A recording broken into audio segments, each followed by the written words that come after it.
So earlier today I had the opportunity to speak with Dr. Wolfgang Smith, who's a mathematics professor by trade, though he's been retired for some time, and he taught at MIT for a time, I believe, and he has degrees in physics as well as mathematics, and he's also a philosopher who's written a number of books over the years.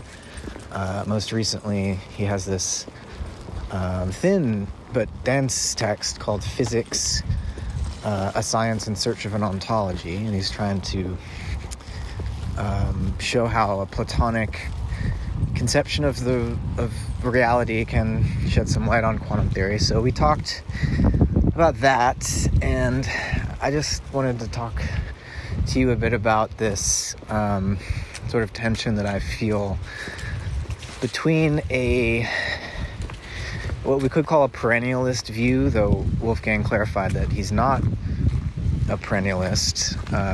He's a traditionalist and a Catholic. I'm not exactly sure about where he falls in all this, but the tension between perennialism and more evolutionary forms of spirituality, like anthroposophy and the whole integral movement that is like including people like John Gebser and Sri Aurobindo and Ken Wilber more contemporaneously, but Rudolf Steiner is obviously someone for whom this perennial wisdom is important, but it's not the end of the story. How do you feel this, or do you encounter this tension in the current discourse around spirituality and how we are to relate to the ultimate nature of reality? Do I encounter it? You mean like... I mean, obviously you probably do encounter it, but what do you think about it, just to get the ball rolling here? The tension? Yeah. Well,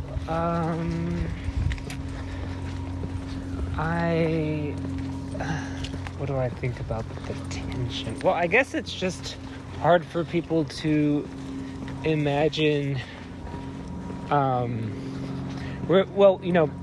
I'll just bring up Barfield. So in Saving the Appearances, he says that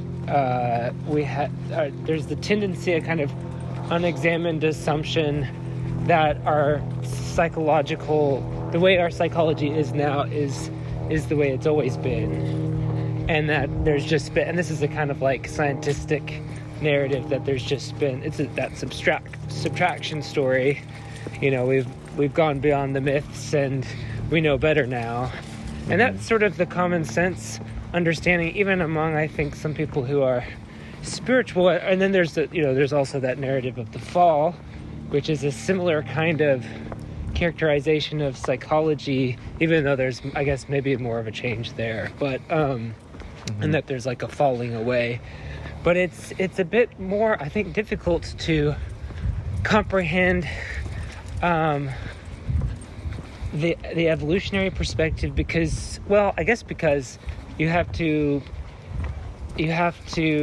have some insight into what it means to participate, and that psychology that we could characterize as that having a common sense or implicit belief in the unchanging character of the psyche in relation to the world, could also be characterized as onlooker consciousness, which is not participatory consciousness. So anyway, I think that's an aspect of it. Right.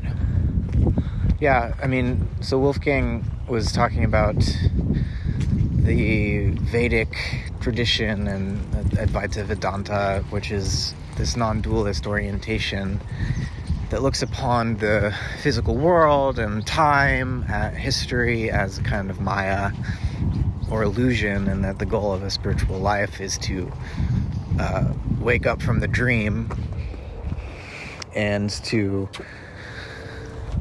ascend, as it were, to the higher planes, right?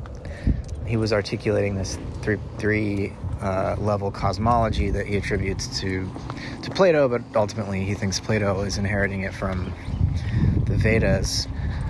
of the corporeal or physical realm, the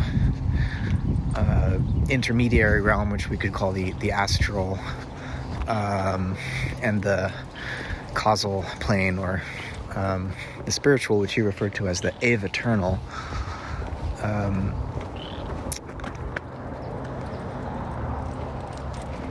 And from a sort of non-dualist point of view, the goal of a spiritual life would be to just escape the Maya, wake up from the dream, and ascend to the causal plane, to eternity, where you unite with the Godhead, right? Whereas the evolutionary view seems to be more that the corporeal realm, the physical dimension, and the evolutionary process unfolding here, or that appears to be unfolding, and we don't just mean biological evolution when we say that. I think our listeners know that. But that's not just a meaningless, sort of random, purposeless illusion, afterthought. It's not just an illusion. It's actually the divine nature is in process of development with what we think of as the physical world. And it's not that there's just the physical world. There's like more to the physical than what a materialist science would lead us to believe, right? And yeah, participation is an important one, which I think implies that human beings have some freedom, and that freedom is an important value that for us today, and wasn't always the case. And that's part of the evolution, and that spirituality in the ancient world was more about, find your place in the hierarchy, learn from the master, and your freedom isn't really all that important. It's mostly a distraction, but they didn't even have a concept of freedom thousands of years ago. So yeah, I was gonna say, maybe rather than a value, I would say it's more of a feature of our experience, whether we deny it or not. Yeah. And I think that's connected with, well, I guess the loss of a kind of, for many, I guess, awareness of the spirit. And, I would think that,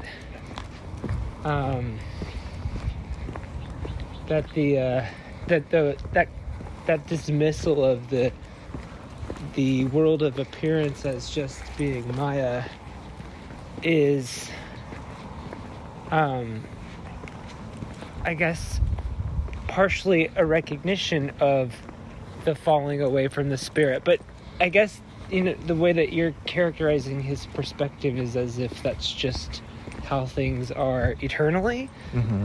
But that just seems so unwilling to engage with all kinds of other developments that have been achieved through the emergence of natural science, which suggests otherwise. Whether it's the morphology of animal forms over the millennia on the Earth, or even the morphology of the cosmos itself, its history. Yeah, I don't want to characterize Wolfgang's view as this or that, because I'm not entirely sure where he stands. He does identify as a traditionalist, and he does reject evolution in its cosmic or biological forms. I agreed with him about the limitations of a Darwinian form of mechanistic explanation. Yeah. But he's beyond even that, any form of, even if it were like a purposeful, he's written a whole book on Teilhard, for example, that is like Teilhard de Chardin's theistic evolutionary view is a heresy as far as he's concerned, so he's not into it at all. And so there's this like traditionalist rejection of everything modern, including science, but also culturally. And, it makes me wonder whether, because he certainly seems to value some aspects of science, contemporary science. I didn't get a chance to really ask him if he thought that the last few hundred years of so-called modern science have added anything that the ancients didn't grasp clearly, or whether he thinks we could just erase everything that's happened after Descartes, say, and return to the Timaeus and we'd be better off. Like, I wanted to ask him that, but it seems to me that he would probably, maybe with a few qualifications, say that yes, that's basically, we'd be better off if we went back to the Timaeus. And that strikes me as short-sighted. Well, yeah, I mean, what about all the other cultures? You know, that's just one question, but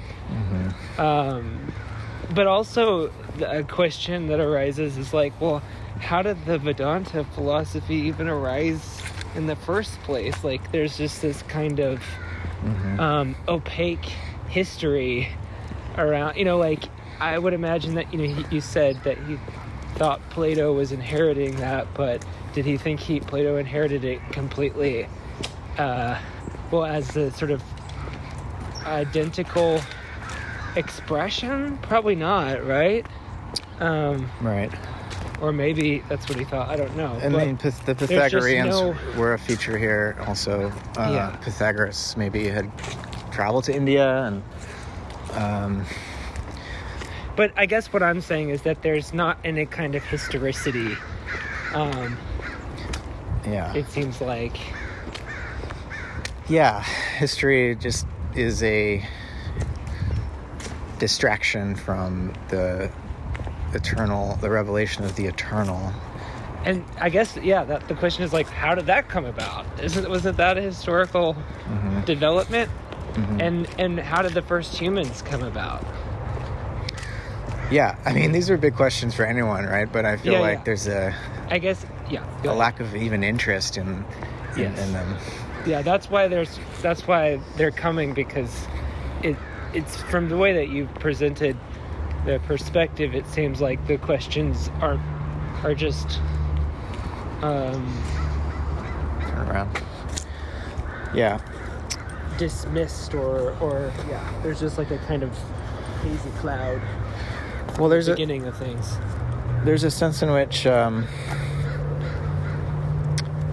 idea that like a neo-Darwinian materialist would put forward in the context of a culture war with creationists, usually, that, look, we just have to accept that human beings are just like smart apes. Yeah. And that we're really just animals, and we really like just need to deflate our conception of the human being. We don't have a spirit. We don't have a soul. We're just brains. Yeah, you think you're doing those mortal deeds out of your sort of aspiration for the ideals that you think you have, but you really just are doing that because it makes you feel good. Or even just because it was evolutionarily advantageous for your ancestors. Like, yeah, well, and that's why it feels good. Yeah. I'm just kidding. Yeah, but I think I'm with, Wolfgang in thinking that that's not only incorrect and wrong scientifically, but also destructive of our culture and capacity to make meaning of life. And not just that it's destructive of our capacity, it obscures the meaning that's there for us to participate in. And I resist that, and will continue to resist that. But I think that there's a need for some degree of reconciliation with the science. Like, you have to be in dialogue with them. And I think there are ways in which, with coming out of the natural sciences, there are certain insights that can be fruitful for one's spiritual practice and spiritual outlook. And we don't need to go to war with each other, and we certainly don't need to deny all of the evidence of evolutionary descent, even if we disagree with the mechanism that Darwin put forward as the full explanation for that descent and speciation, and certainly like the emergence of life and all that. There's still there's a fossil record to be explained, and it just seems to me that there's a better way to integrate modern science and ancient wisdom.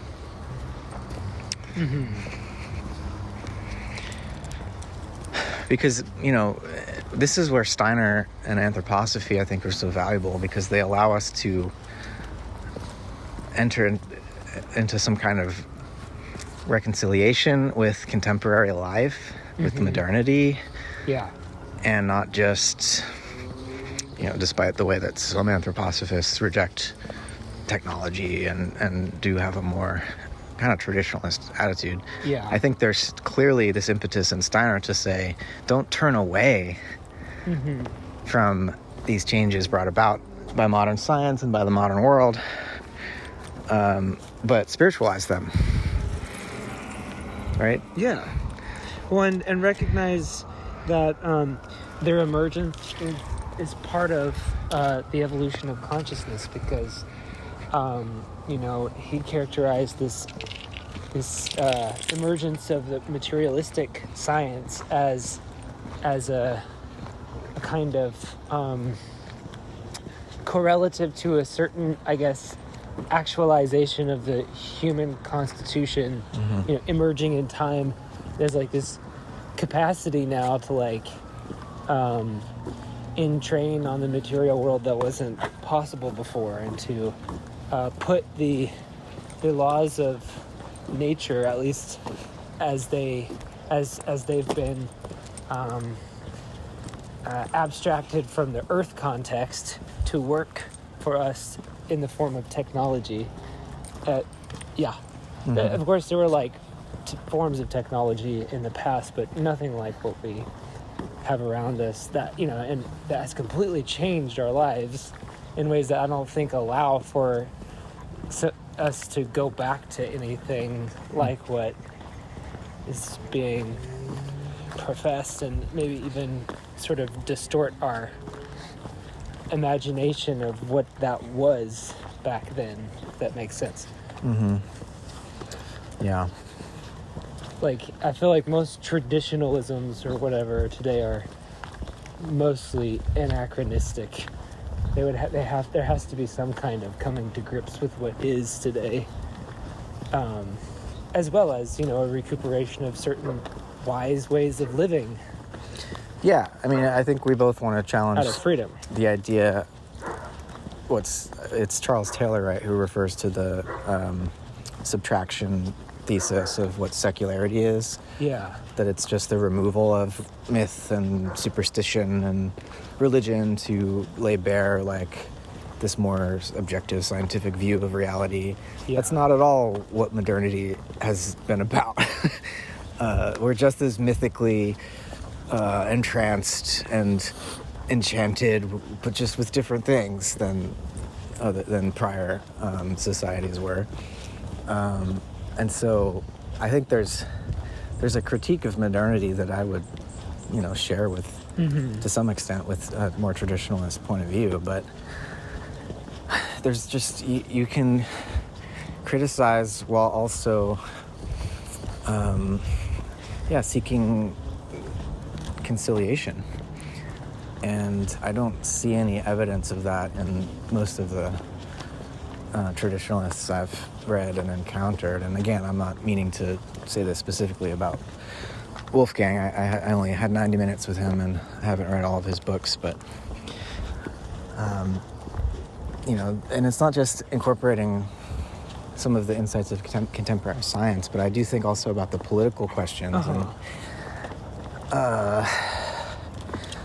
as much as I think we both have some criticisms of political liberalism, in the sense that it's so dismissive typically of religion and spirituality as anything more than the autonomous individual's attempt to get in touch with their bodies, or explore their own imaginative creativity or whatever. Not that anything's wrong with that, but there is a spiritual reality that we can comport to. And I think that the cheaper form of freedom that liberal societies tend to uphold as the highest value, I think, negates that possibility almost by default, and says it's more no, you create your own reality, and yeah, it's just a kind of self-indulgence. Yeah. So we share. Which isn't to dismiss like the pleasures of life, and Yeah. but that's not, allowing for those is not the same as just pure self-indulgence. Right. But the other side of this is like to rail against the liberal political outlook so much that you regress to a kind of theocracy is even worse than a hedonistic, self-indulgent and it's society. that kind of lie, because Right. I think part of, I guess, what is necessary in the political liberalism is or I don't know how to put this. I've just started reading Charles Taylor's A Secular Age, but he's talking about, this sort of impossibility today. And this is partially how he characterizes secularity of, dog behind a fence, of engaging naively in a kind of univocal religious perspective because of the plurality that has been introduced by modernization. We're like exposed to all kinds of different options. So there's like this sort of oscillation so far that he's described between like a kind of disengaged like doubt and engagement. And so that is inherently like kind of induces a kind of individualism that you can't escape, because we have to be sincere and not just performative, even though performing maybe is part of the kind of authentic exploration of different forms of engagement, spiritual, religious engagement. But that's what makes the theocratic sort of fascistic takeover a lie, because it's like denying the reality of the plurality. And the harder part is to be with that and to maybe have faith that something could emerge from it that has a unifying effect for humanity, but not in any kind of homogenizing way. Then that, I think, is again connected with participation, the capacity to participate, rather than to like there's like this attachment to having, a world figured out. It is the way it is, this is the world. This is my relation to it. Right. Because the technology and science have really disrupted those ways. Yeah. So there is a spiritual reality. We could even call it a hierarchy that we, in some sense, must comport ourselves to. But what we've, I think, discovered in the modern period is the creative, participatory role that individuals can and must play in contributing something to the spiritual world. And there's a sense in which, the angelic hierarchies, like, from the perspective of the angels, we are higher than they are, you could say. While from our perspective, they're higher than us. But while I think it makes sense to speak of a hierarchy, it's not a linear one. Like the angels aren't free.